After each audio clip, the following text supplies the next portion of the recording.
नमस्कार दोस्तों, आप सभी का स्वागत है मेरे YouTube channel finance with VR में। आज मैं आपको फाइनेंस के एक ऐसे टॉपिक के बारे में बताऊंगा जो आपकी रोज़मर्रा की ज़िंदगी ही नहीं बल्कि आने वाली ज़िंदगी में भी बहुत ज़्यादा प्रभाव डालता है। आज के मेरे टॉपिक का नाम है व्हाट इज़ इन्फ्लेशन। इन्फ्लेशन यानी कि महंगाई, जो आपको रोज़मर्रा की ज़िंदगी में दिखाई दे ही जाती है।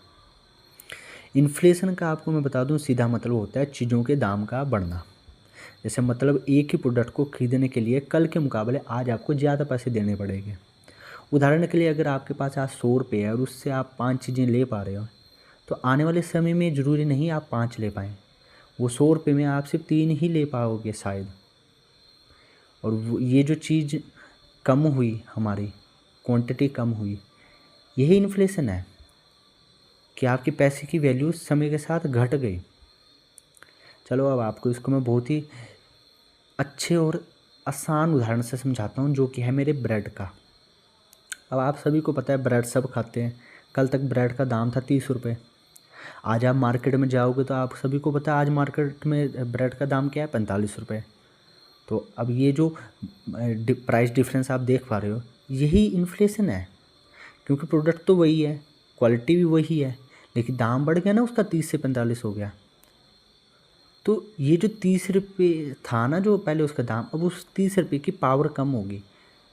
क्योंकि अब 30 रुपये में जो ब्रेड आ पा रहा था, अब वो 30 रुपये में नहीं आ रहा, वो 45 का, तो उसकी पावर कम होगी ना। हाँ, चलो आपको इसको अब एक बहुत ही शॉकिंग एग्जांपल दूंगा, जो कि है अफ्रीका की एक देश का, जो जिम्बाब्वे है।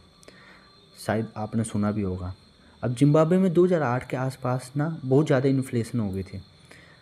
अब बहुत ज़्यादा इन्फ्लेशन जो हुई, तो क्या हुआ, जब बंदे थोड़ा सा माड़ा मोटा सामान जैसे कुछ फ्रूट्स लेने हों, 1 किलो या समथिंग कुछ भी लेने जाना हो, ऐसे छोटे छोटे ब्रेड वगैरह भी लेने जाना हो, तो उसके लिए थाली भर के नोट लेके जाते हैं।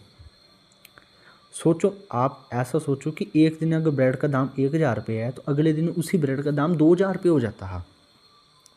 एक ही दिन में डबल हो रहा है। तो ऐसी सिचुएशन जो हुई वहाँ की, इसको हम हाइपर इन्फ्लेशन बोलते हैं। अब आप सभी का ये सवाल होगा कि जिम्बाब्वे जैसी सिचुएशन होती ही क्यों है। तो जिम्बाब्वे की सिचुएशन का सबसे बड़ा रीज़न था कि वहाँ की सरकार ने बहुत ज़्यादा पैसे छाप दिए थे। गवर्नमेंट ने बहुत ज़्यादा नोट छाप दिए, लेकिन मार्केट में तो सामान लिमिट का ही है। अब उतना सामान नहीं है ना जितने नोट है। तो उसके कारण क्या हुआ कि पैसा हर किसी के पास तो आ गया, लेकिन सामान तो लिमिट का था। तो हर बंदा अब डिमांड करने लगा। अब जो बंदा, अब आपके पास ज़्यादा पैसे आ गए हैं, आप समझिए आपके पास ज़्यादा पैसे आ रहे हैं।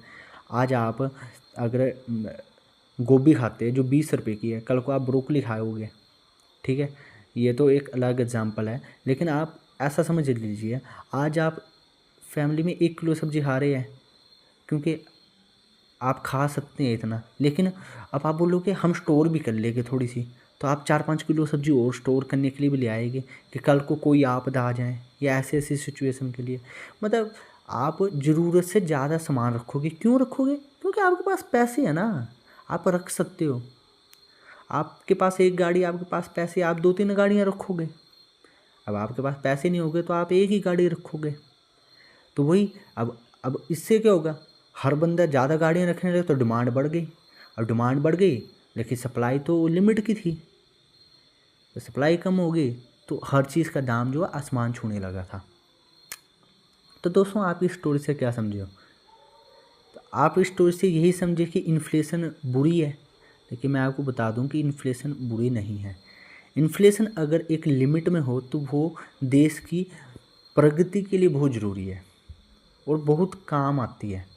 जैसे हमारी सरकार और हमारी आरबीआई हमारा बोलता है कि अगर इन्फ्लेशन 4 से 6% तक है तो ये हमारी इकोनॉमी के लिए बहुत अच्छी है, क्योंकि इससे ग्रोथ मिलती है।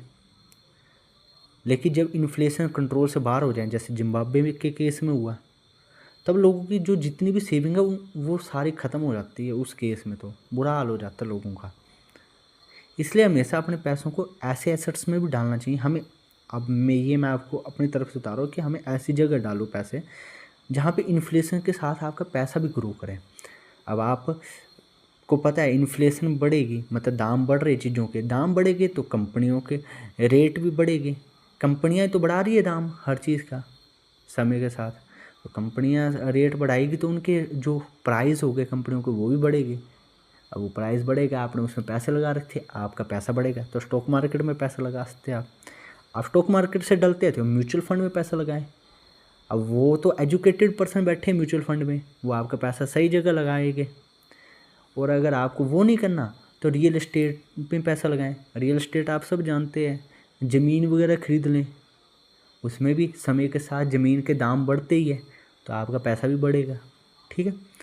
अब दोस्तों अगर आपको आज मेरी ये इन्फ्लेशन की वीडियो बढ़िया लगी हो तो मेरी वीडियो को लाइक करें, शेयर करें और सब्सक्राइब करना ना भूलें। बेल आइकन पे जो सब्सक्राइब के बटन के साथ है उसको ज़रूर दबाएं ताकि आपको मेरी हर एक वीडियो जो भी आने वाली हो उसकी नोटिफिकेशन सबसे पहले मिले। और मैं आपको ऐसे ही अपने फाइनेंस विद वीआर चैनल पे इंफॉर्मेटिव वीडियोस डालूँगा फाइनेंस की, और आप सभी को बहुत ज़्यादा नॉलेज दूँगा ताकि आप सब लोग एक सही डिसीजन ले सकें अपनी ज़िंदगी के फाइनेंस के लिए।